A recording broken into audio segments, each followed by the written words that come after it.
Yeah. I started buffering, but what's going on? Anyway, we'll keep the show running.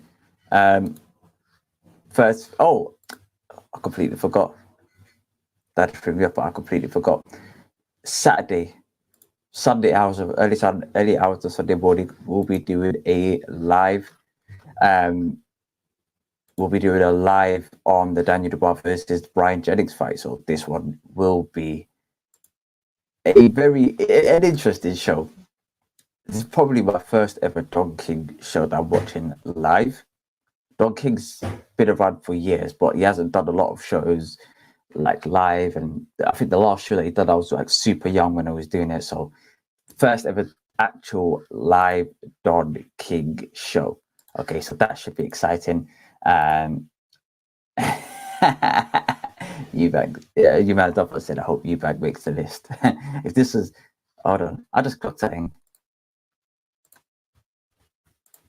Anyway, Eubank, listen, for Eubank to make this list, do you know how much he has to do? He has to effectively be undisputed at middleweight for us to even consider him on this list. That's how this list, I'm telling you guys, I started rattling down like last night and today who we're going to have on the short list, yeah? And I put it down to 15 people, 15 boxers that I said, listen, each one of them in some way, shape, or form has a right to put their name forward for a pound for pound ranking.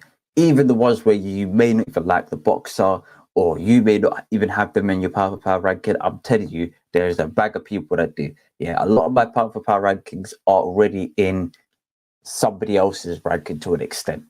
To an extent, they're in there somewhere. So, but yeah, Dubois is not gonna. Dubois, big up Dubois. Big up, yeah, Eagle Eye Boxing, Eagle Eye Football, big him up as well. Big, huge Crystal Palace fan. All right, let me see. Let's do this. Let's just see what. Let's. All right, watch this. Share screen. Do you know what? Yeah, let's share screen. Let's do it that way. We'll share this like that.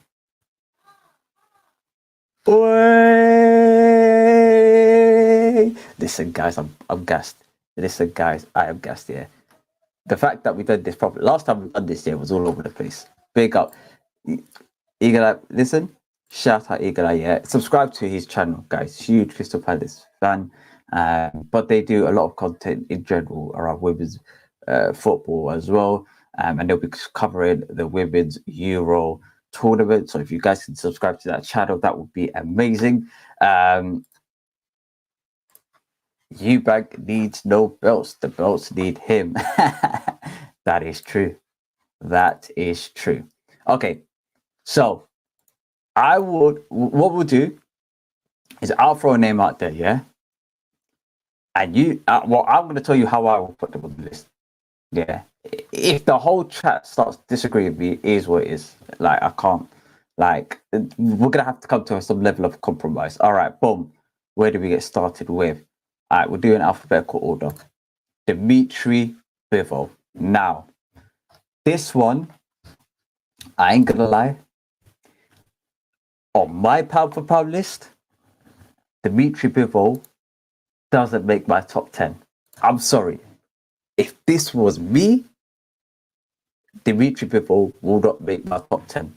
He's had, I think he's had what? Let me just look at his record right now. I'll go all here.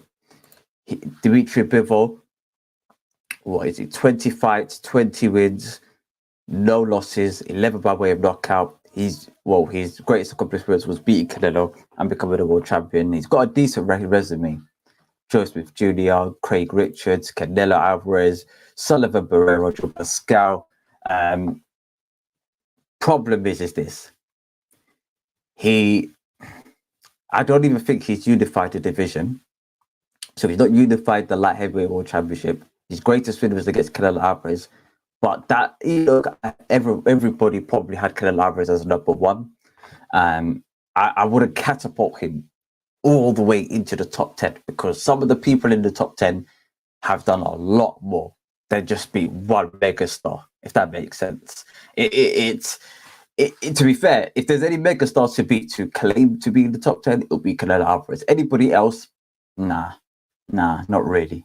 Not really, because even though he's got a good CV, the rest of the people on this list, bearing in mind, there's a lot of people that have become undisputed. I think there's about what 1, 2, 3, 4, 5, 6 people, I think, in general, that have become undisputed in any way, shape, or form. And David Haley was the last one. It's very difficult to then have Dimitri Bivol on this list. So, my opinion, Bivol don't make my list. Nevada says Bivol has to be higher than Canelo, though. Does he? Does he? This is where we're gonna have probably different opinions. Does he need to be higher than Canelo? Do you know what we'll do? Bivol top 15. Bivol is top 15. Do you know what? He is in my top 15. He may be just outside the top 10, but he doesn't make, unfortunately. I'm telling you guys, once we go through the list, you lot will understand what I'm talking about. You lot will definitely get what I'm talking about. But Bivol, he's just staying here. He's just gonna stay here.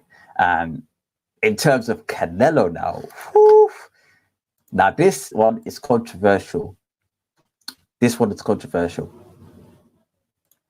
I have Canelo Alvarez in the number one position. Now, a lot of people will probably want to shoot me down. I get it, yeah. I'd want to shoot myself down if somebody said as equivalent in your brain as outlandish what I'm about to say. But Canelo Alvarez has done so much that he's effectively, like, imagine this was a league table. Canelo Alvarez is about 10 points between him and the second place, yeah. If you take one loss as well, even if you take two, there's still a bit of a gap, if that makes sense. And I think that he's done that much that it's very difficult to argue him not being in the top, at least in the top 2. Now, I do understand that some people, in a lot of people's list, they have Canelo amongst their top 3. Okay. I'm happy to concede that he may not be number 1, but I would have him number 1. I'm telling you guys, he has the most wins out of all of the top 15 light heavyweights in the world. Let me just run through his CV. 61 professional fights, 57 wins, 2 draws, 2 losses. Okay. But, he's not undefeated, but at the same time, 57 wins. Like, come on, bro. That's more than most people on this list. In fact, some people that I have in the top 15, he's probably won maybe double, if not triple, the amount of fights that they've had. So, 57 wins, 2 draws, 2 losses, 39 by way of knockouts. Yeah. 4-weight world champion. 4-weight world champion, okay?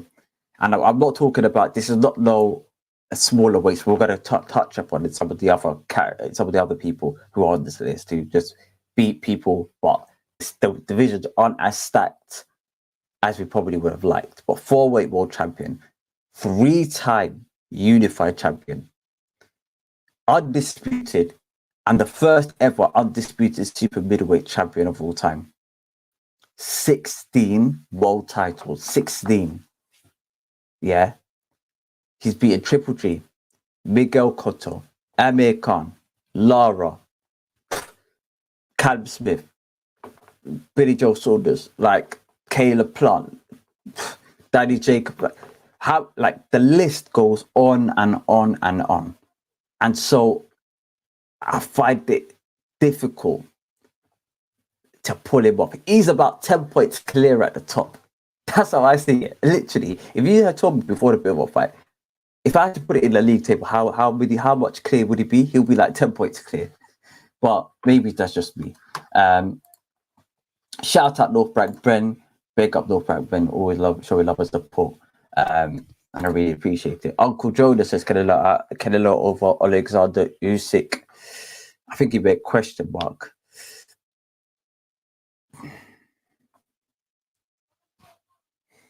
This is where it starts getting a bit tough.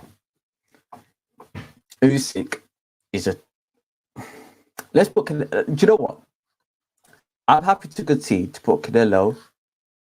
The thing is, AJ is a good name on your record. I ain't gonna lie. AJ is a good name on your record. Human says if Canelo can take a loss and be number one, then AJ has to be number 3 too. I know. Okay. I get what you mean. I get what you mean. It's crazy because do you know what? All right. Do you know what? I concede. I'm gonna have to concede on this one. Yeah, I'm gonna have to concede on this one. Canelo Alvarez. Let's just go. Let's go this way. Canelo Alvarez could be in the flipping. Let's go up a bit. Canelo Alvarez could be. We'll put him 2. We'll put him 2nd because I'm sorry, but you can't just take one loss or 2 losses. One at light heavyweight against Dimitri Bivol, who's a natural light heavyweight, and the other one was against Floyd Mayweather. And to put that it's tough, it's harsh. It's very harsh on Ginge. Very harsh on Ginge. You have to consider Usyk did it all in their backyards too. Again, very, very, very important. Away fighters. And this wasn't something that I would consider prior to the Devin Haney fight. I would say the Devin Haney fight really opened my eyes to the idea or the credit that's deserved in fighting away. Before that, I was just like, bruv, like a lot of time people fighting in America. The US isn't like boxing isn't the biggest sport over there. Their home fighters aren't treated like some of the other home fighters in certain other countries like Australia or Germany, for example, or places like that. So I thought maybe this thing called away fighting is a little bit underrated. AJ fought away in Saudi Arabia. Didn't really make much of a difference. All right, cool. But when I was literally, maybe it was a flick of the switch world, but I watched a lot of fighters fight away. It was that flick of the switch world where it was a fight that I really liked in David Haney, going away to Australia. And I would say, you know what? This is going to be a lot tougher than what I thought it was. A lot tougher. When I heard the boos as well, I'm like, fam, that's not going to be easy for a 23-year-old kid. I get it. So, do you know what? I have to give Usyk credit for that. But is it Usyk really fighting away his whole career? Maybe he's used to that. I don't think Usyk has even fought. Has he? Well, he has fought, in Ukraine recently. But I'm talking about a professional bout. Or did he fight most fights in Germany? I don't know. Maybe I need to look back a bit further down. Because I'm telling you, a lot of the world title fights was in other countries, Latvia, the US, UK, etc. So, but yeah, Canelo Alvarez for him to be in top 15. Sorry, not top 15, top 2. I can stomach that. All right, cool. We'll reshuffle it afterwards if it does not make, if people disagree. Charlo. Now this one, bruv, I'm struggling. This is the one I'm really struggling with because I rate undisputed champions. The fact that you can be undisputed, I rate that.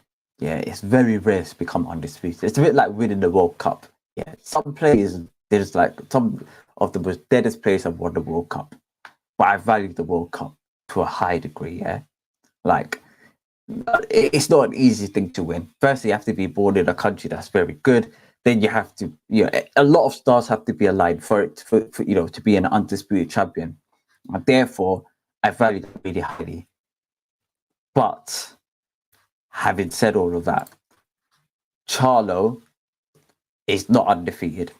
Charlo has 37 fights, 35 wins, 1 draw, 1 loss. I think his draw was against Castaño, the last fight, which he went back and rectified and he beat him. I thought Castagna won that first fight, but that's just me.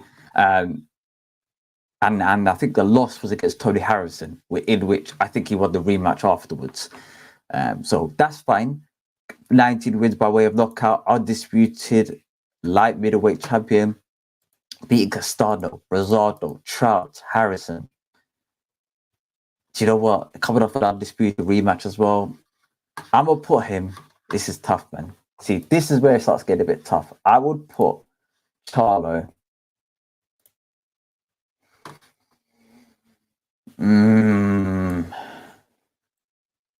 For the time being, we'll put him in 6. We'll put him in 6th, and then we'll work it out afterwards. We'll work out like the ordering afterwards. But so far, I'm gonna put him in number 6. Yeah, and we'll just like if it doesn't make sense, if we're going down a bit too low, maybe some people deserve to be in the top 10. Then we'll make adjustments. This one, okay, this is one that I would not have had in my top 10 prior to really reminding myself what this man accomplished. Yeah. Man like Chocolatito. Chocolatito has done a hell of a bit, to be fair. Chocolatito's 54 fights, okay. 51 wins. Bro, I haven't got the rest of the record. Yeah, 54. Yeah, 51 wins. I think he's got 3 losses on his record. 4-weight world champion. Okay. Problem is this. He started off at minimum weight. I don't know if I would say it's a stacked division. I can't lie. 4-weight world champion, started off at minimum weight. Let's just think about it, guys. How many people do you know, blokes, yeah, that will classify or would be eligible for minimum weight? Let's just really think about it. Maybe I'm in the UK. Maybe there's not a lot of people like that. But there's not a lot of people that are categorized in that weight class. There's not a lot of active boxers in that weight class in comparison to the rest of the weight classes. So that's a bit of an asterisk. But he did beat Yafai, he did beat Gonzalez, did beat Estrada the first fight, but they lost it in the rematch. 4-weight world champion. Very good achievement. Very good achievement nonetheless. I'm gonna have him.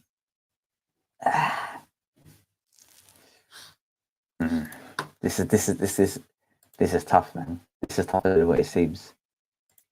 Not top 10. I was thinking that. 4-weight world champion, 51 wins on his record. 51. 4-weight world champion. It's you know what? I'm telling you, it's the divisions, man. It's not stacked enough. Yes. And the 3 losses as well. Do you know what?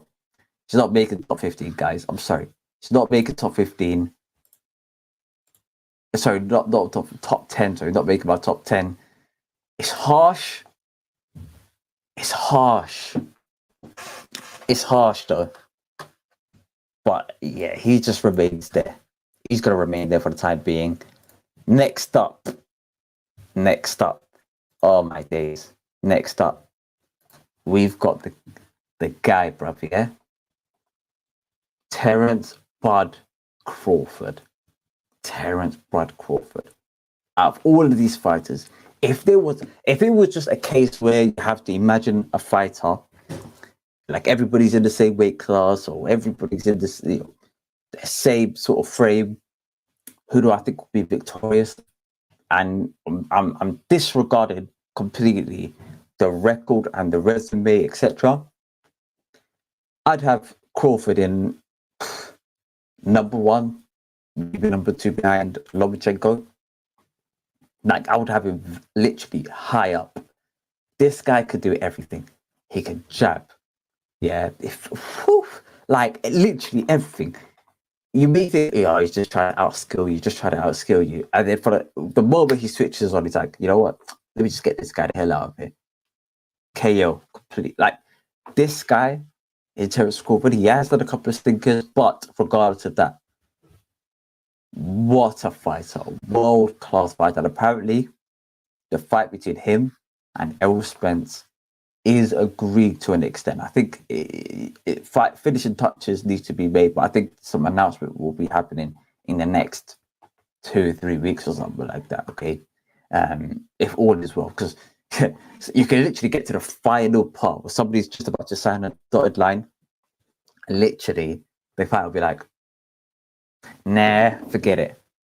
Like things could be like that, but I'm excited for what's to come in this next fight. If it is to be Errol Spence, Crawford, let's just go for the record. I'm sorry, but let's just go for the record because I think people need to be reminded. 38 wins, 38 0 losses. Sorry, 29 by way of knockout, undisputed at 140.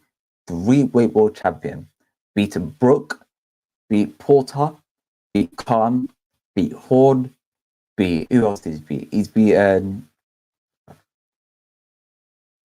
Gamboa, Beltran, like fighters like that.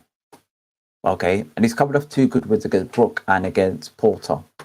Very decent fighters. He hasn't beaten the top level welterweights, as Errol Spence has.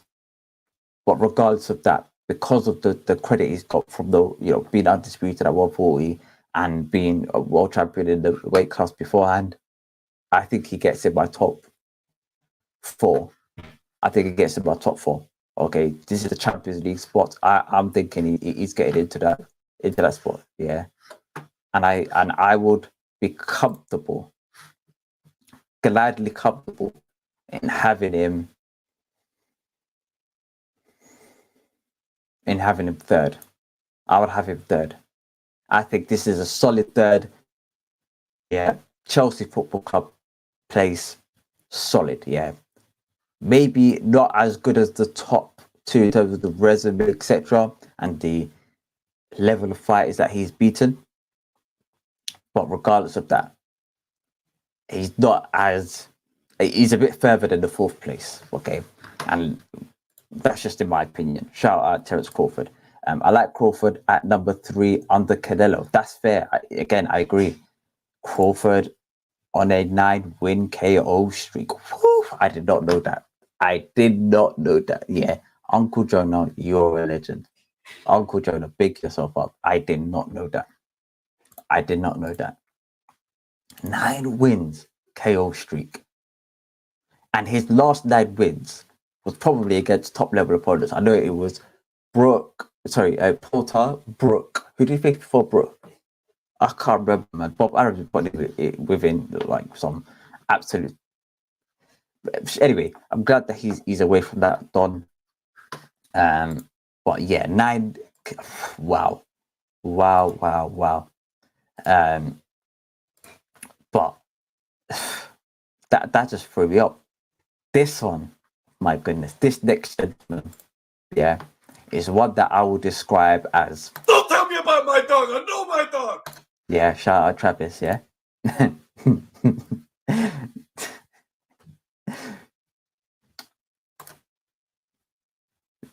Devin Haney. This guy, I'm telling you, he is right now as it stands. Devin Haney is my top 3 favorite fighters active right now, alongside AJ, alongside Anthony Yard. It's Devin Haney. I think this guy, not because the thing is, I when it comes to my favorite fighters, I'm not solely looking at just the boxing ability and not the person behind. A lot of it is still down to character. You know what I'm saying? And I'm like, this kid is special, man. 23 years of age. Yeah, this kid is 23 and undisputed at, I would say, the most stat division in boxing, the lightweight division. Yeah, he's what 28-0, 15 knockouts, undisputed lightweight champion of the world. Beating Cambosos, beating Linares, and beating Jojo Diaz. For me, that is a very good, well, not very good, but that's a decent resume to become an undisputed champion. Okay. Now, all of them didn't have belts. I know George Cambosos pretty much had all of the belts, and he was just granted one. I get that, but nevertheless, for me, undisputed trumps a lot of things, and I think that because of the rarity of it, I'm going to have Devin Haney amongst my. I would have him in my top 10. He's not. Where is Devin Haney? I just clocked. Oh, there he is. Yeah, I would have him because he's not beating top level opponents, and because he's not gone up weight classes. Because look at Charlo's is not undefeated. Charlo has had what, a loss and a draw in his record, but Charlo's run to becoming an undisputed champion was far greater and far more difficult than Devin Haney's. Far more difficult than Devin Haney's. And let's just go straight on to the next person where we're talking about undisputed. Big up Devin Haney, like what a guy. Yeah. The next person in terms of undisputed is Josh Taylor. I got a lot of stick for this, you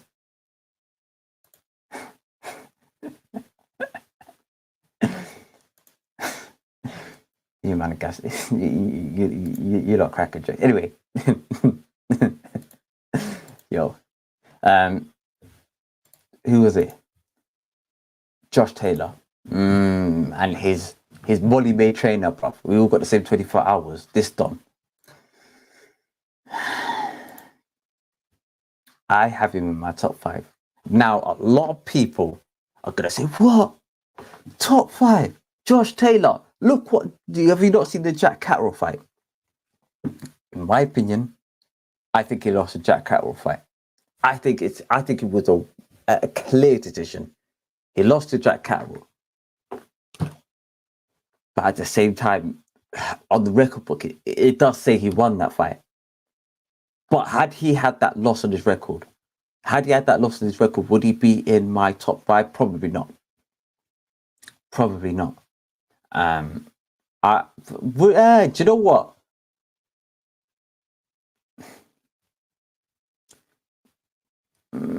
Because Charlo, would I have Charlo ahead of him if he had lost to if he had a recorded loss to Catterall? Would I have Charlo ahead of him after that? Debatable. That's debatable. But there still would have been question marks whether he should have been in the top 5. But right now, because it's on the record books, because it's showing that he's beaten Jack Catterall, and to be fair, had he even legitimately beaten Jack Catterall, how much credit would he have got? How much credit would he have got anyway? It's tough, because I know people don't like him. I'll be honest, guys. He's a prick. I understand. I'm with you lot, yeah? He's a prick, yeah? He's got like a very arrogant nature to him that I don't like. And you see me, yeah? I love to give people the benefit of the doubt, especially if you're UK fighters. But, yeah, sometimes we just see a prick from a mile away. You can kind of tell, yeah? Very arrogant. I think when he beat Jack Catterall straight afterwards, and I'm happy with fighters turn around afterwards and say, even if they lost like widely, but in their head they thought they won, saying, "Oh yeah, I thought I won. Like I thought I won every round," and being confident within themselves. I get it. I'm happy with all of that. Yeah. If a fighter turns around and says, "I'm the greatest of all time," I will be. Listen, I've got Muhammad Ali poster behind me. I will be calm with it. Yeah, because in boxing, it's a mental sport. Like I'm saying, it's 90% mental, yeah. And if you believe in yourself, to the nth degree, even if you've not achieved anything yet, I'm happy with it. But the way he was moving was like, you know what? Yeah, most people don't even know what they're talking about. Yeah, man. If I ask everyone's scorecard, like flipping out, like they won't even know what they're saying. he was like very disrespectful to his audience.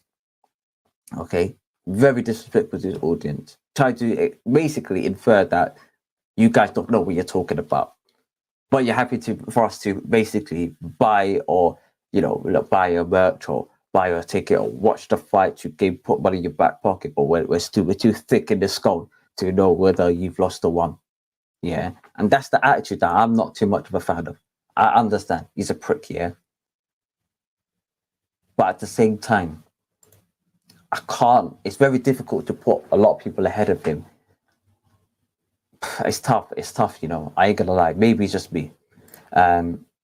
Asterisk Jack's Carroll. That's the thing. It's like at the end of the day, when the record books is shown, it's literally his record book's gonna say, what's the record as well? I've got it up here. Apologies, I've got it up here. He's undisputed lightweight welterweight champion or former undisputed.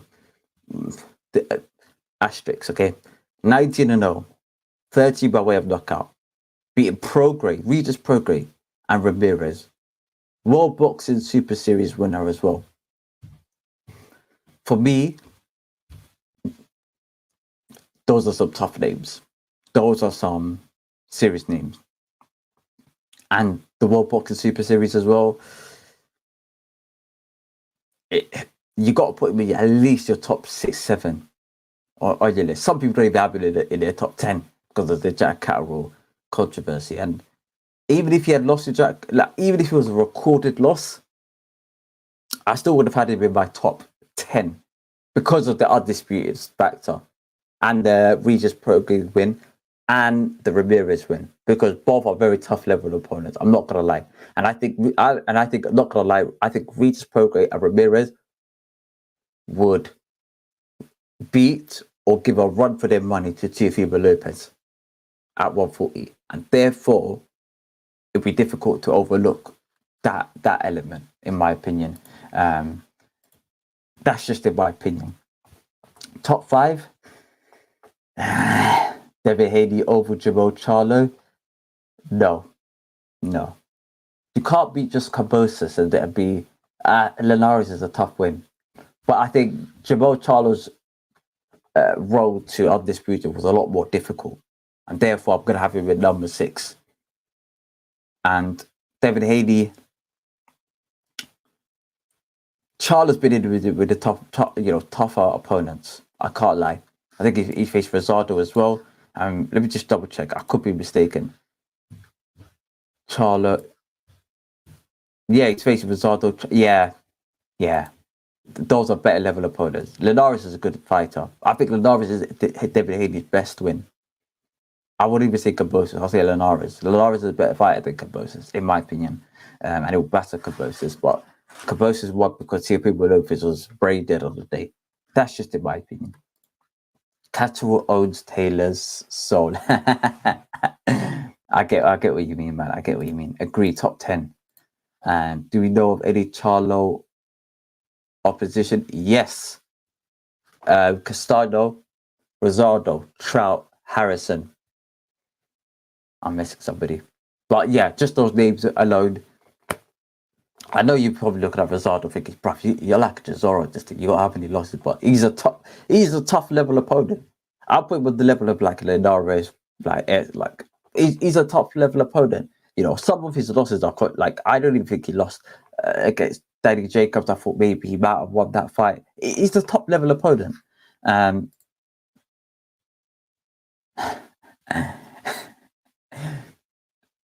Harrison's a decent fighter. Castano's a good win as well. I think it's a bit fair. That's just in my opinion. Yeah, we're gonna amend the list going forward. Like, if I'm talking absolute nonsense, but I'm going to still. Who was it? Josh Taylor. I'm gonna put Josh Taylor just ahead of Charlo, because I think Josh Taylor has got better wins on his record than Charlo. I'm sorry, but Regis Prograis and Ramirez are better. We're talking about top level fighters here. These are not no joke men. These are not no joke men, in my opinion. Speaking about a joke man, yeah. whilst we're on this topic. A lot of lists. Now, guys, don't shoot me down. We got to talk about it. I was looking for other people's power for power ranking, yeah, and I think there's about 5 or 6 publications that do power for power rankings. I think 5. And I think 3 or 4 of them had Tyson Fury amongst the top 10. I don't know why, but for some weird reason, they had Tyson Fury amongst the top 10. Now, well, it's not for no reason, because if you think about it, just remove everybody's resume and disregard it. Like, you're just looking at just the pure skill of the fighter and the talent of the fighter, and then you say who will be the best if they were all in the same weight class, or who would it be amongst the top 10 at least. I'd say maybe. Yeah, maybe just about scrapes into it. But when you factor in the CV, I'm sorry. Whoa, we're talking about a huge disparity. This guy's beaten Chisora. Who else? Deontay Wilder, Vladimir Klitschko, Sefer Seferi, Pianetta, Otto Wallin, Tom Schwartz. We're not going to have anywhere near this list. He's number 15. Guys, he is number 15.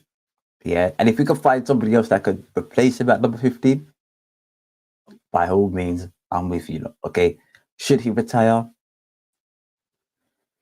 If he doesn't want to box, yes. I'm of the opinion that if fighters don't win the fight, don't put them in the ring, even if their talent is amazing, because this is a brutal sport. You saw what happened to that unfortunate boxer, that South African boxer the other day, who passed away. And the sport is a dangerous sport. So you can't just chuck people in willy-nilly just to get a bit of money. You know the way there. It has to be for the right reasons. You know what I'm saying? Charlo's are style over substance. That the name for the resume is lacking. I think you're putting 2 of them together. I'm not gonna say Jamal, Jamil. Like we're just gonna go flipping 154 Jamel, 154 Charlo, 160 Charlo. Okay, so we can differentiate them. 160 Charlo don't even make my top 20. I'm sorry, pound for pound. You don't even make my top 20. This Charlo, the 154 Charlo, he makes my top 6. He makes my top 6, 7. I'm gonna be honest, and I think both of them, because they're twins, I think people are. If one's got a poor resume, I think they're overlooking the other ones to an extent, and I think they're painting them with the same brush, and I think it's a little bit unfair. By the way, guys, yeah, if you guys click the subscribe button and the like button, that would be absolutely amazing. I don't know how many likes for it, but if you guys could do that, absolutely amazing. Fury is incomplete without Joshua fight. Without the Usyk fight, he's incomplete. I'd like to defeat Joshua, but at the same time, Joshua's lost to Usyk, and his credibility in terms of being seen as the best heavyweight in the world, or arguably the best heavyweight in the world, it's difficult to argue that. You could argue Usyk. It's difficult to argue Joshua. Out of all of the active heavyweights right now, he has the best resume. I agree. But is Tyson Fury's got the best resume? I don't know, because he just beat Dillian White. Put it in the comment section below. Do you guys think who's got the best heavyweight resume in heavyweight boxing? Okay, is it Wilder? Oh, sorry, not Wilder. Is it Fury or is it Joshua? Can't be Usyk because he had 3 fights. Yeah, 3 fights. I don't know. Let me know what you guys think. Hold on.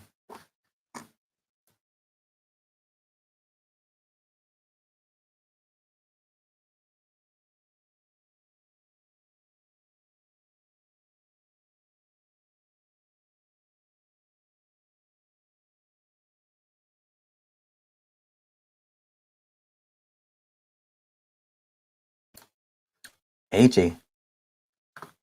Interesting. AG by far has the best CV.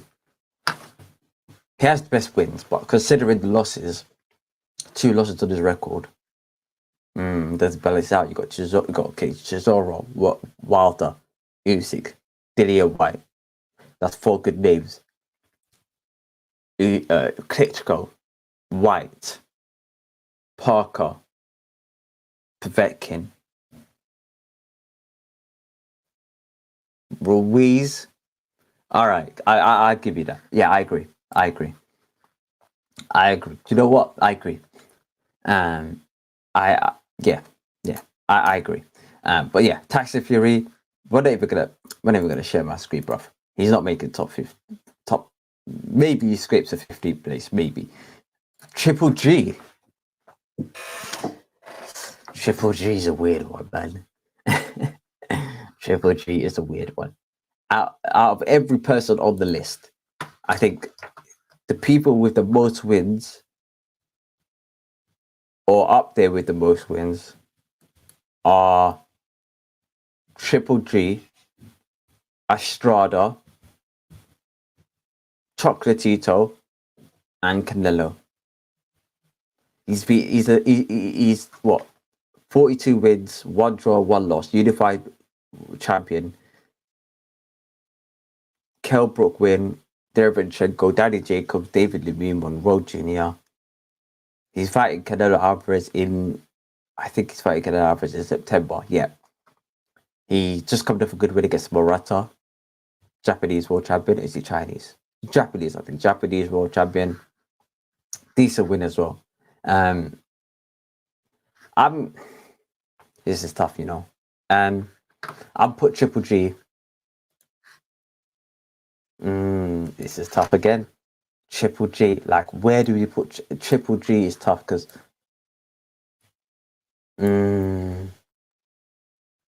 he's still undisputed,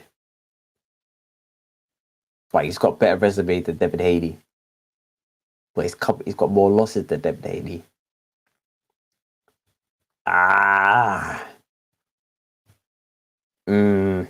We put Triple G 10th. Oh, we're not gonna make this. I'm telling you guys, there is gonna be some bad boy names missing from this record. Yeah.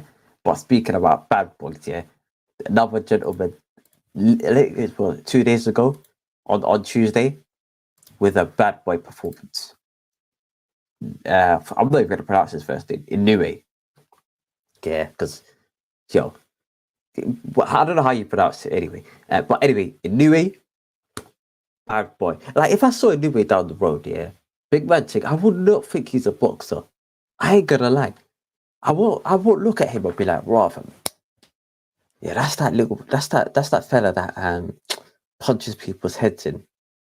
Do you know what I'm saying? Like, he don't look like it. Him, a few fighters, him, Triple G, Devin Haney. Like, there's a couple of fighters that you think, like, if I have put your face to maybe somebody on the street and I asked you, you know what this guy does for a profession, they won't think a professional boxer. They won't think that.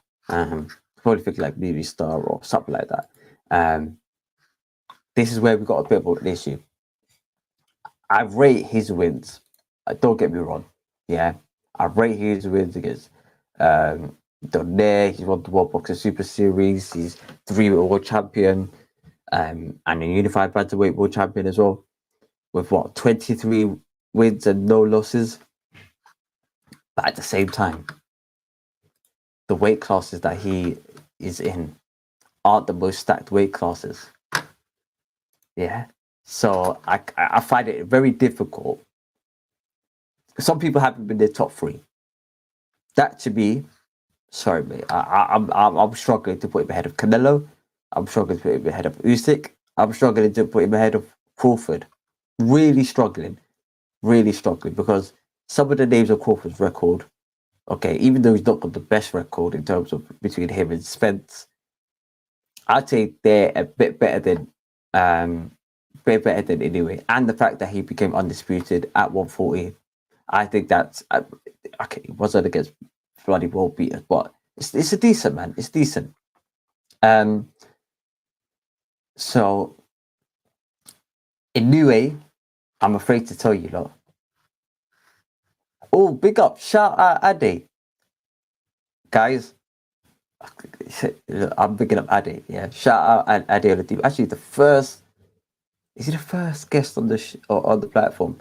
The first official one, because maybe we opened up the live to somebody and they jumped on. But first person to really support the thing is Ade Oladipo. Yeah, big up Ade. Always show love and support. Like I've seen Ade grow from like bloody what's it called? I don't even know how much subscribers I jumped on when it was on, but like I think it was about 6-7K, and like he flew up. Like big up Ade, man. Like always show love and support, man, and I really appreciate it. Anyway, top 4, I agree. Anyway's top 4 for me. He doesn't make top 3. He doesn't make top 3. Ade's probably looking at flipping Josh Taylor at number 5 and thinking, brother, you skunked. Like Josh Taylor's a prick, but you don't go down or up the list because you're a nice person, personally. Josh, anyway, number 4. I think that's a fair rating. And if I had to put like the number 1 before we get into the middle part of the list, we all know who's number 1, guys. It's Alexander Usyk. Alexander Usyk. What can I say about Alexander Usyk? Like this gentleman is 19-0. 19-0. Yeah, it doesn't seem like a lot. 13 by KO. Undisputed cruiserweight world champion. And I would say out of all of the other 5-6 undisputed champions that we got on the list, he's had the hardest run. The hardest run. Glowacki, Huck, Bradis, Hunter, Tony Bellew, Anthony Joshua, Derek Chisora, World Boxing Super Series winner, Olympic gold medalist. I'm sorry. Yeah. This guy is top 2. I would have had Canelo first, but a lot of people disagreed with me. That's just me. I would have had Canelo number 1. But a lot of people are saying, a lot of people, you man, if I said no space for Bivol in the top 5, no. Bivol's not in my top 10, mate. Sorry. I know some people are going to kill me. But fam, when you've got 6 undisputed champions, it's difficult to put what's it called? It's difficult to put Bivol in the top 5, really and truly. When there's 6 undisputed champions, you've got man on the list that's got 3 3-weight world champions, unified world champions, beating like flipping some of the top level boxers, in this game active right now. It's difficult to turn around and say, what's it called? It's difficult to turn around and say things like, Bivol should be top 5. I think, what I've noticed as well? I've noticed that maybe if I ask someone like, where would you put Bivol in your power for power ranking? They'll say top 5. Yeah. And when I ask them to name their top 10 and they start thinking about other names, I'm thinking, shit, fam. He's getting down the pecking order, He's getting down the pecking order. But for me, Bivol, Alexander Usyk, back to him, he's number 1 on this list, okay? Not number 7, but number 1 on this list. I think it's fair. I think that because of Canelo's recent losses, he's gone down pecking order between 1 and 2. I think before the list, it was a bit like this. Charlie was a bit further down, but it was a bit more like this. This was the top 3 in order. Because of the loss, it goes down 1 place. I think that's fair. Some man, I'm telling you, I think Ring Magazine had him in 7th, and I was thinking, are you not high? And this is what I've noticed here. Boxing, the structure of it at the moment, doesn't reward fighters for stepping in against top level opponents. It really doesn't. Like, I would rather a fighter go in against top level opponent and lose than be inactive and remain undefeated for like a year. Like be inactive for 2 years, but not even fight, but still remain undefeated. Like for me, activity against top level opposition is like you get extra brownie points for that.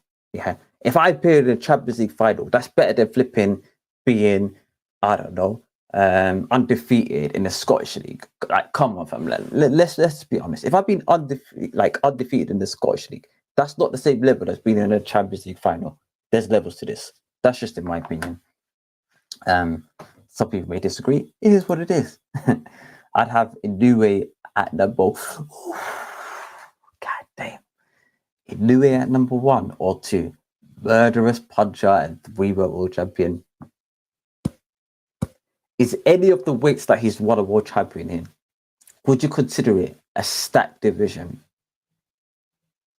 Any of the divisions where he's won a world title in, would you describe it as a stacked division? Would you even put it in the top 5 divisions, or men's divisions, or even let's just stick to men, because we're gonna get confused afterwards. Would you put it in the top 5 divisions? So what is he? Bantamweight and all of the other weight classes he's been at, a bit lower than that. Would that constitute being in the top 1 or 2? It's tough. Usyk is definitely number 1 actually. The Inoue second, and Canelo third for me. Has Inoue done more than Crawford? That's what I asked you then. Has Inoue done more than Crawford? I think it's a recency bias, I think it's recency bias. Let me know what you think. Alexander Usyk number 1. Or Jordan said, Skyliner, but you going against your own criteria. This is the thing. We can't have a strict criteria. Because, I'll give you an example. Okay. If we're going by how many weight divisions you've conquered, or how many weight divisions you've got a world title in, I'm telling you guys, Chuck Matejka was on this list, yeah? And Alexander Usyk is coming right off this list automatically. Or not even, it'll be like 9 or 10. Because he's only conquered 2 divisions. What is it? The cruiserweight. And I wouldn't say he's conquered the heavyweight. He's won one world title fight at heavyweight scene. David Hayden would have been in my top 10. Because there'll be men on the list that have been 2-weight world champions, 3-weight world champions, 4-weight world champions that would surpass these men. But then again, some of these men have been undisputed. And I value that very highly. Resume, undisputed, all those factors combined. I have to be a bit fair. Bivol just beat the face of boxing. Yeah. You need to give Bivol honorable mention, long. Yeah. Bivol's number 11. Actually, no, it's not. Do you know what? Let's go through the rest of this. You don't know what I'm talking about. Bivol beat number 1. The guy, he has to be in there. Taylor, Charlo have to slide down. I'd have Crawford 4th for me. Very close, but I knew he's a bit more active. That is true. When I was looking at Crawford, his last fight was last year or something against what's his name again? Sean Porter. It's tough. I'm with you a lot, inactivity is killing Crawford, man. He needs, I'm struggling to, we're gonna have it. We're gonna come back to that in a bit. We're gonna come back to that very soon, guys, because we've got 2. Listen, guys, check this out. We've got 2 more places to fill, and let me tell you how many boxes there are here. Okay, we're gonna take these. So we got these 3 boxes, these 4 boxes, sorry, for 2 spots. We've got Shakur Stevenson, Errol Spence, Estrada, and Lomachenko for 2 spots. I'm telling you guys, this is not as easy as you think it is. Let's talk about flipping Shakur Stevenson. He's the one that I'm going to give him an honourable mention. What a win against Oscar Valdez. Yeah, what a win against Oscar Valdez, and what a performance that he showed against Jamal Herring as well. I think he's a 2-weight world champion. He's a 2-weight world champion. I think he's 2-weight world champion. He's been a couple of days. Who's he been? Let me just remind myself. Shako. Yeah, he's beat Valdez, Herring, 2-weight world champion. Yeah, 18-0, 9 knockouts. Solid, very solid in comparison to the rest of the list. And I think that going forward, I think he will be in the P4P rankings. So I don't think right now it's a not ever. It's just a not now type of a scenario. If that makes sense. Silly question, but does Chocolatito come close? He'd be Ostrada, in my opinion.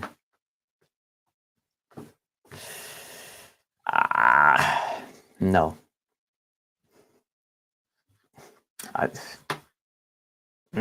Nah, you lot pulling my leg, man. I'm struggling here.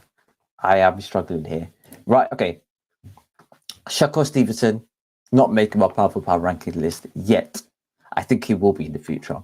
And I think if he becomes undisputed at 130, for me, and especially I think there's two other, I think it's Gutierrez and Joe Cordina. If he beats Gutierrez and Joe Cordina and becomes undisputed, we're talking about, and he's undefeated as well. We're looking at a strong top 7 guy. Strong top 7 guy. Okay, strong top 7. Yeah, he's not going to make it. Errol Spence now. This is where Errol Spence for me makes the list. It's not been undisputed, but out of all of the welterweights, which you have to also factor in the divisions they're in, welterweight is probably the most stacked division in boxing.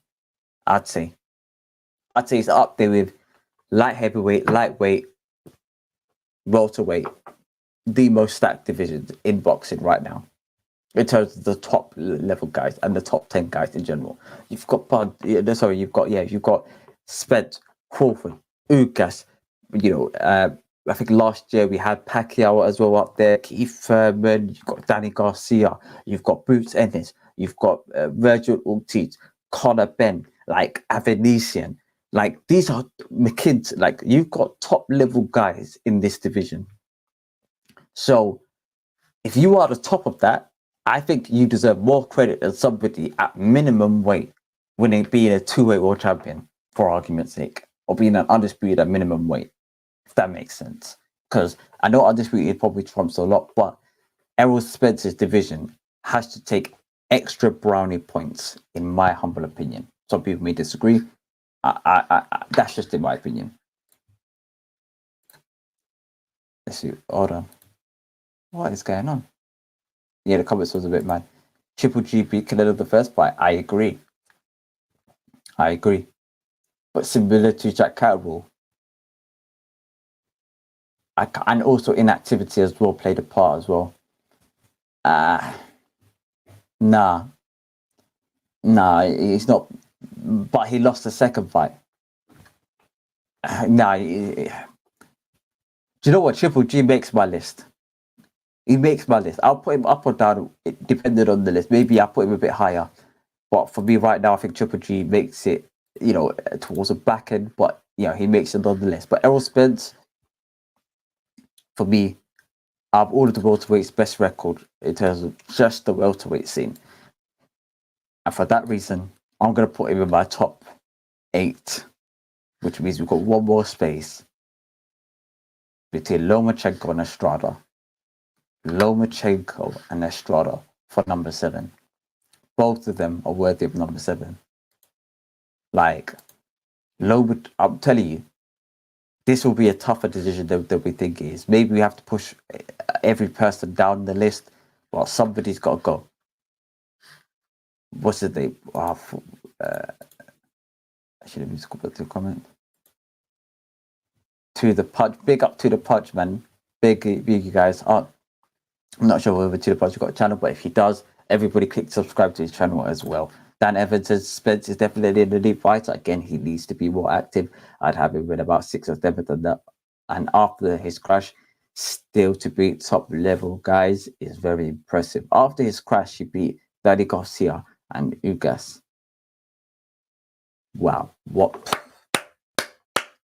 You have to give this guy his credits. You heard that was not happening. He says we need to revisit Bivol. We will do. Do you know what? Let's talk about Lomachenko. Lomachenko, and I'm going to be compassionate to him.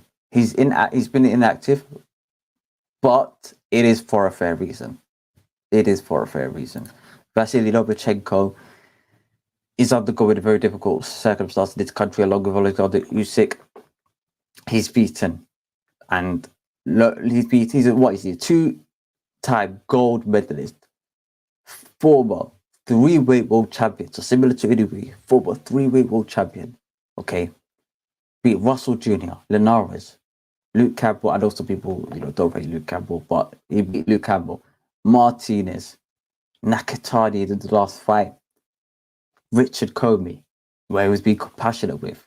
And he's undergoing a fight with Russia as well. 18 wins, 16 wins, 2 losses on his record. Well, against Teofimo Lopez and against... It was one in the second fight. I can't remember his name. It was one in the second fight. And the other person who he's contested against is Ostrada, who a lot of people think he beat, Chocolatito beat him. He's been in the ring with Yafai, Chocolatito Gonzalez. Sorry, that's one person. Sorry. That's Chocolatito. Estrada's been in, Villarreal, Chocolatito, Mendes. It was a good rematch again, but the rematch was in 2021. He hasn't fought since. He hasn't fought in over, a year and 3 months.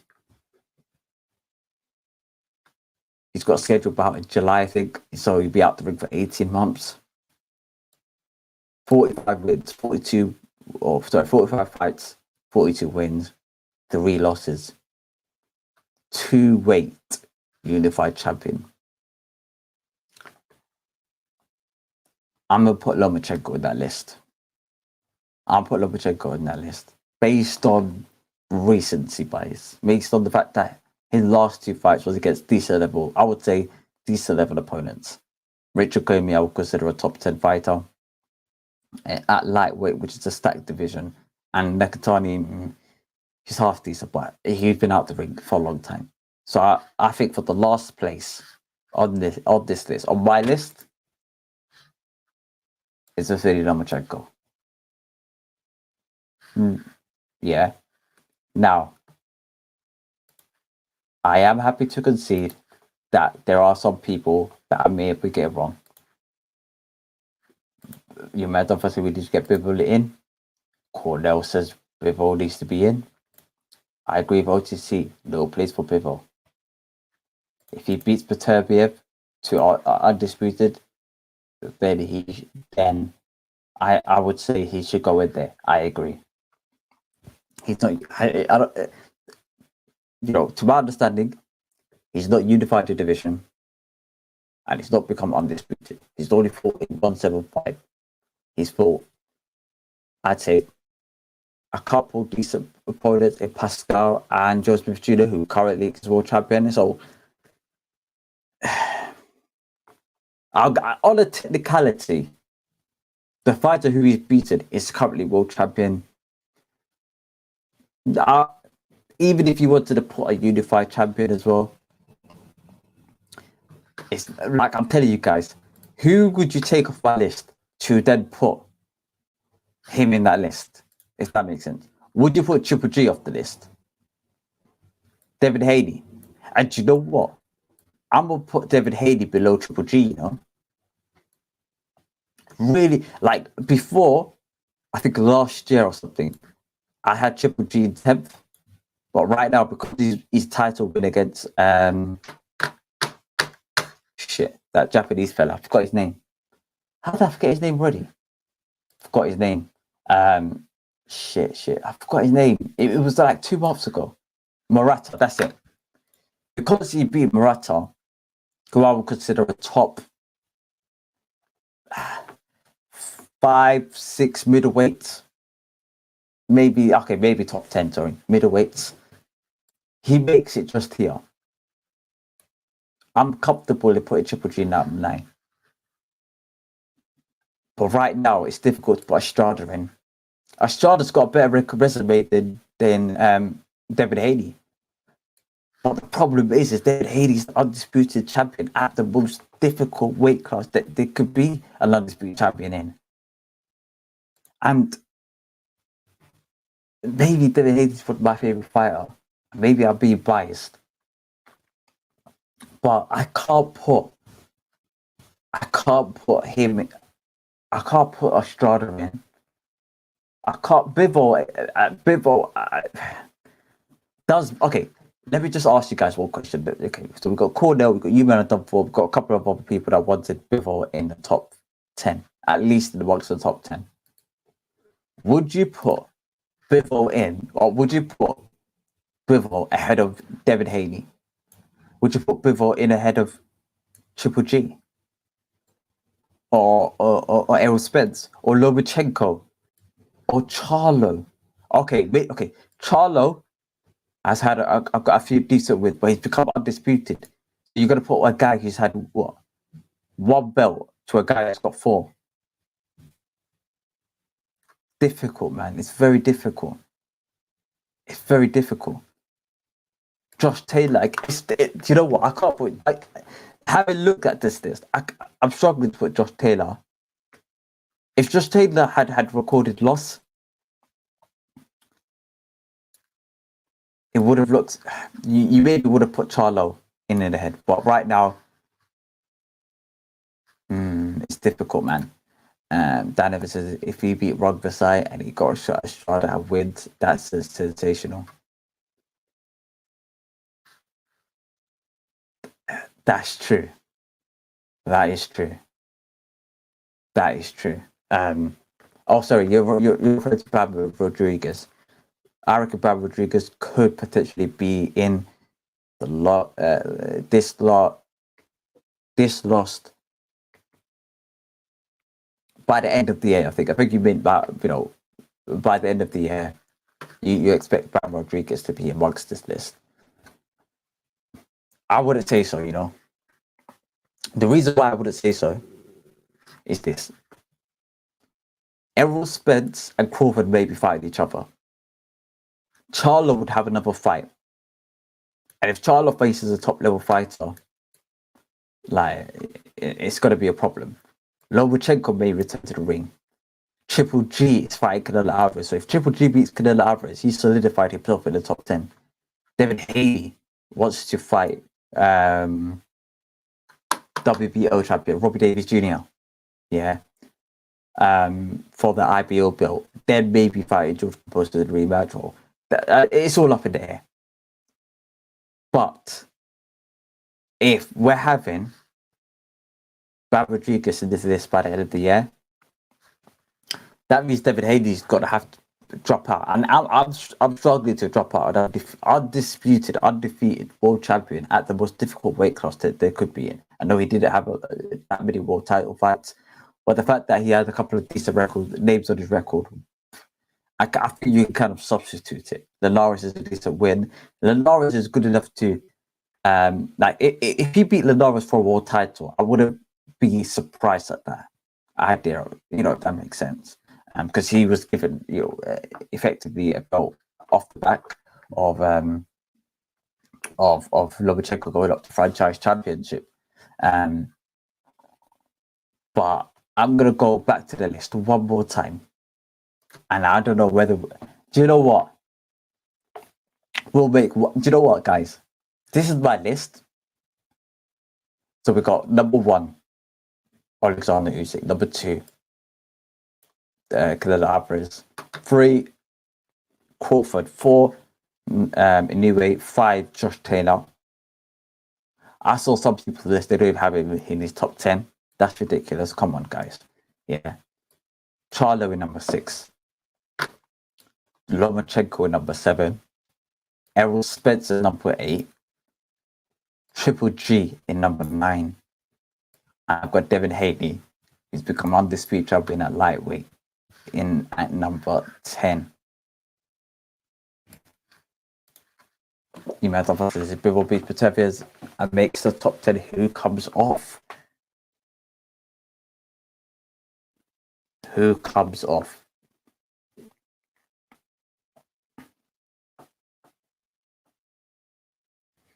Who comes off?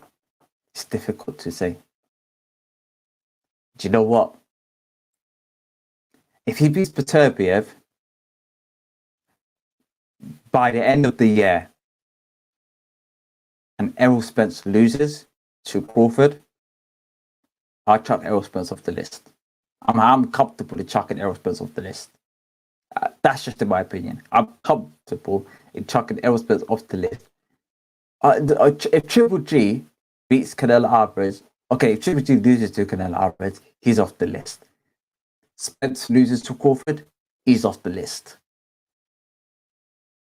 Bivol beats Peterbiev, he's on the list. Peterbiev beats Joseph Jr. and then beats Anthony Yard and then beats Bivol.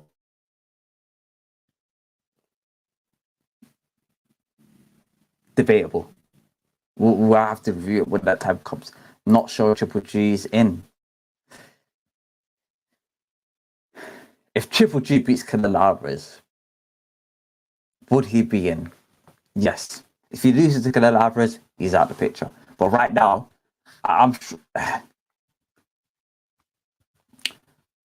who would be ahead of Triple G, guys? I'd like to know that. Yes, but that's one loss. One loss of the draw, which is a debatable draw. One loss of the draw, which is a debatable draw as well. I can accept that. Any further ones after that, we're gonna have to start dropping names here. I would say Triple G can come off. A lot of people say Triple G can come off. Okay, let's go back to it then. Let's go back to it, guys. Then, in that case, if Triple G has got to come off, and you had the choice to put somebody on, who would that be? You've got the choices between Dimitri Bivol, Chocolatito. Fuck this guy, bro. Get him the hell out of here. Yeah? Ignore him. Ignore this guy. Yeah? Chocolatito, Shakur Stevenson, or Estrada. So you got these four choices. You've got. Let's zoom in a bit more. So you've got to take this guy out and replace him with somebody. Yeah? Who would it be? Would it be Bivol? Would it be Gonzalez? Would it be Shakur Stevenson or Estrada? Because this is where the difficulty comes. Who deserves it more than Bivol here? Does Bivol, who's got, I would say, how many wins has Bivol got? I think it's got like 50 something wins. Does that trump Triple G 51 wins or something? Does that trump Dimitri Bivol? I'd like to know. Everyone's saying Bivol would replace Triple G. Everyone's saying Bivol would replace Triple G. Okay, I'm here for that. I'm here for that. Yeah. Do you know what?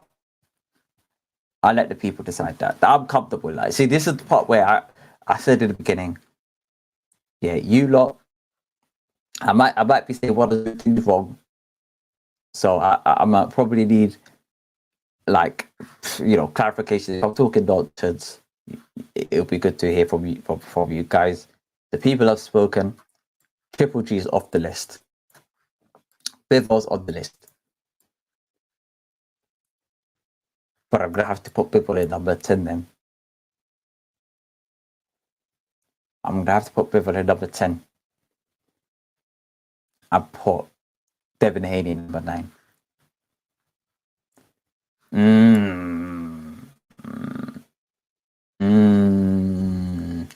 You know what, guys?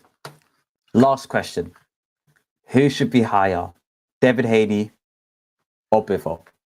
Yeah, we just need a one-word answer, guys. Yeah, Haney or Bivol, because Haney's become undisputed champion. Bivol has just beaten Canelo Alvarez and got a better resume than.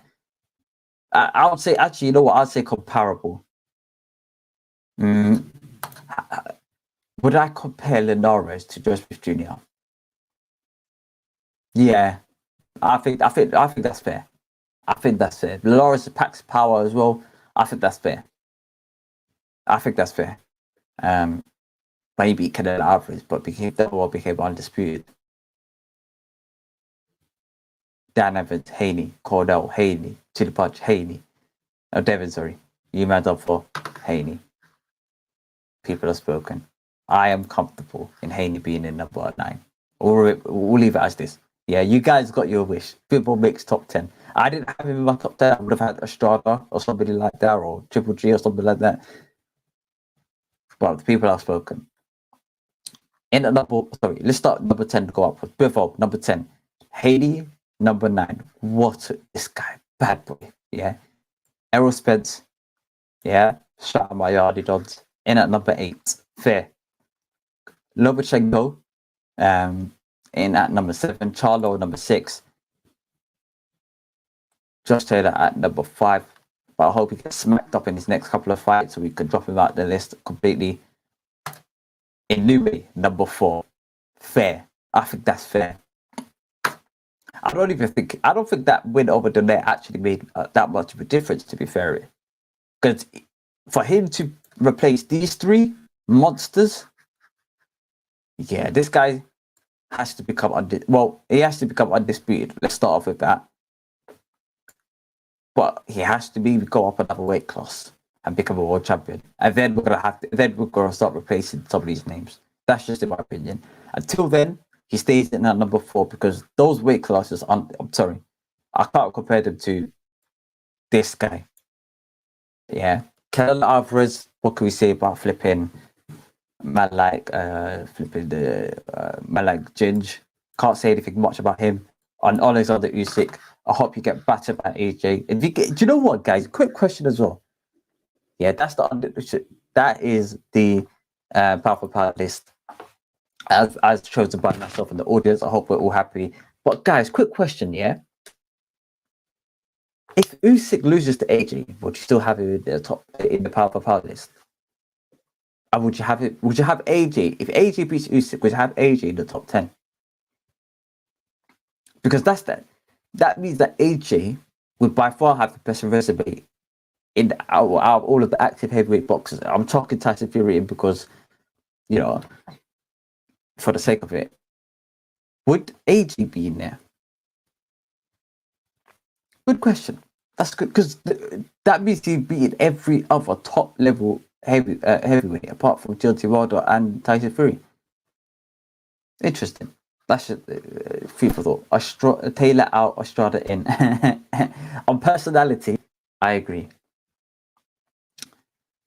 But you can't deny what Josh Taylor's done. It's difficult. He's became undisputed. You know what? Undisputed. And he was the youngest, not the youngest, I think he became undisputed in the quickest time in terms of the amount of fights that he's had and becoming undisputed. Wow. And he's beaten a lot of top names to become undisputed as well. World Boxing Super Series on top of that. Come on, guys. But that's fair. Do you know what? Estrada would have been in my list, to be fair.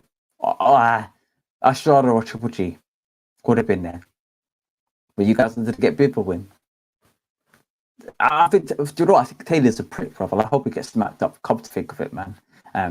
Triple G will lose to you back and drop out of the list anyway. I don't know whether Travis is talking about a double post account, big man thing. I can't see. I can see it, to be fair. A good reback would be right now. To be fair, no, he wouldn't. Triple G against Murata, he looked old. Well, he didn't look old. He looked really rust. Yeah. A lot of people think he looked super old because of his age and the way he looked on his face. But the way he was boxing, he actually boxed like a person who's been out the ring, which he has been for quite a long period of time. He didn't box like somebody who was aging or completely out of it. He started really slow, but that is the traits of somebody who's been out the ring for quite a while. An old person would move a bit different. The tempo would be a lot lower. Like there'll be a lot of problems. And I think because of the backing of that fight leads me to believe that there is a lot more left in Triple G than what we think. A lot more left in Triple G, in my opinion. Heavyweight should be excluded for Barber Bound, to be honest, unless they become undisputed. That is true. Do you know what?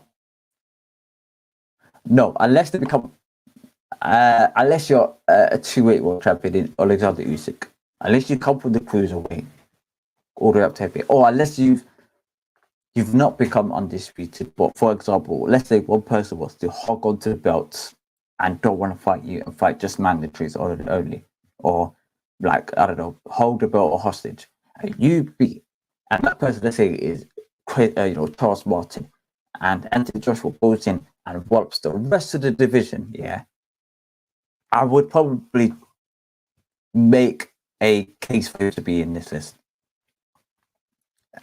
Definitely, because that person just hogged onto the belt at that point, because there's nothing really much you can do. And that person it's not even top 10 anyway. That makes sense. But Usyk is a different still. Yeah, Usyk is an exceptional case. Plus, if somebody becomes a cruiserweight champion, a bridgerweight maybe champion, and then a heavyweight champion, we're in the different discussion.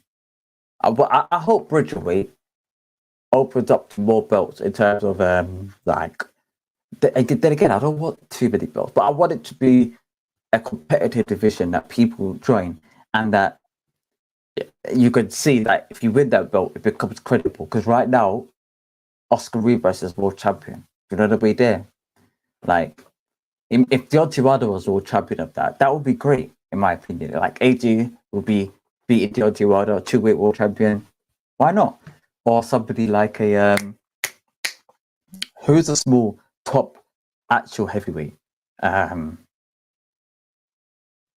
There's not a lot, think of it. Joseph Parker is small in height, but it's not in terms of weight. Dillian White's similar case as well.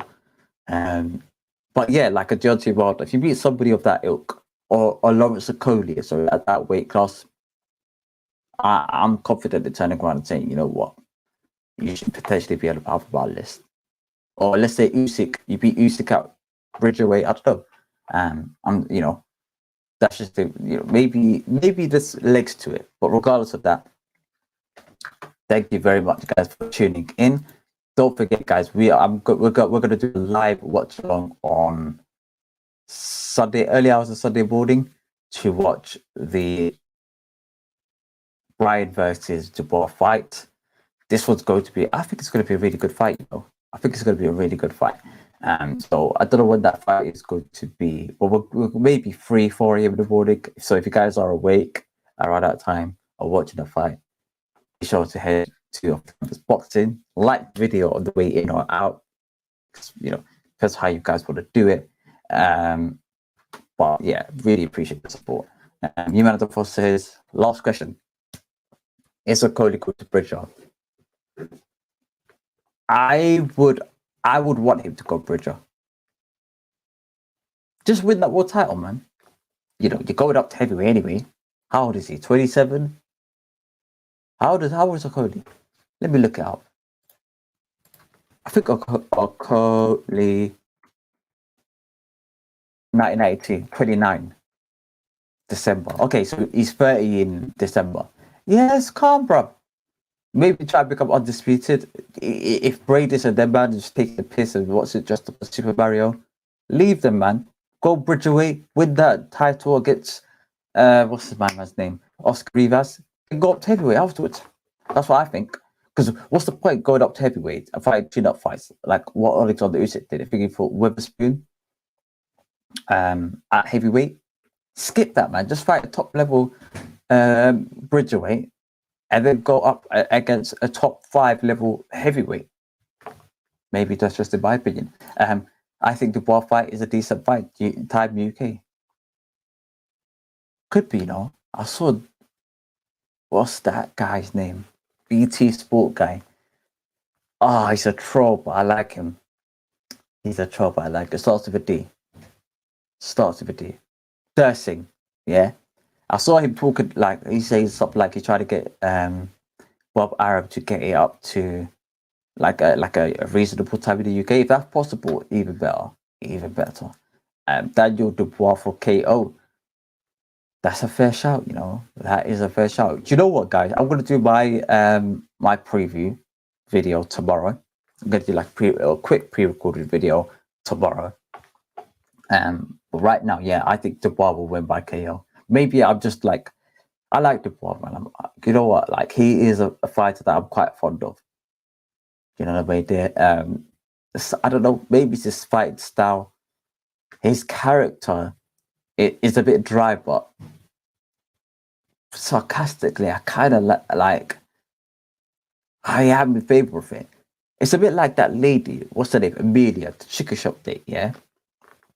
Very awkward, but very like you could gravitate towards it. You know the way there. Like, that's just me. We need to have the real cover about it. If Bridgerweight is good or bad for boxing, I'm unsure. Do you know what? I don't think additional weight classes is bad for boxing, in my opinion. I don't think it's a Bridgerweight is not bad because of the fact that at heavyweight, and I understand that, heavyweight has a long history from the times of Jack Johnson, Joe Louis, Ali, Floyd Patterson, etc. It's got a rich history, Rocky Marciano. I understand it, Muhammad Ali. There's a long history in terms of lineage in the heavyweight boxing scene, and there isn't that same case for Bridgerweight. But logically, between 175, there's a big gap between 175 and 190. That's £15 difference. Yeah. And there's a big gap between the cruiserweight, 190 and then £200. But let's be honest, guys. If we're talking about the top athletes of both weight classes, we're looking at maybe between 240s, 250s, and 190. That is a huge difference. Huge difference. And if you're gonna have something in between, I'm comfortable in that. I'm very comfortable with that. Maybe increase some of the below weight classes a bit high, so that in the top two, cruiserweight will be a little bit more closer or a little bit more evened out. I don't know. But I don't think there's a lot of problems in boxing. Pay-per-view, I think, is a huge problem. If it was to be treated as a sport, there can't be a pay-per-view element, because that's just going to put people off. When you try to grow a sport, doing that makes no sense. Yeah. And the governance, so the fact that there's not one unilateral ranking system, the belt holders, you can't be ranked in the top 15 amongst two separate belt holders unless you are the champion. Stuff like that. Networks, I don't think is a huge issue, because if you just figure out football, fam, BT Sport show the Premier League, Sky Sports show the Premier League, BT Sports show the Champions League, Amazon maybe in December may show the Premier League, yeah. And then you got like, what else? Channel 4 shows international football games. Like, right now, I don't see it as a huge problem in football. And I think the networks in boxing is pretty much very similar. They would follow suit when it comes to the promoters. They would toe the line. I think it's really the promoters that's the big issue. That's just my opinion. I think promoters are causes that much of an issue that they're blaming it on the network. Really, truly, it's not really the network. Yeah. You know the way there. But Sunday well, Saturday evening, wherever that fight is, I'll be in the watch along. So follow me across all my social media platforms. Links are in the description box below, guys. Peace, love, and prosperity, guys. And I will catch you guys in a bit. Peace.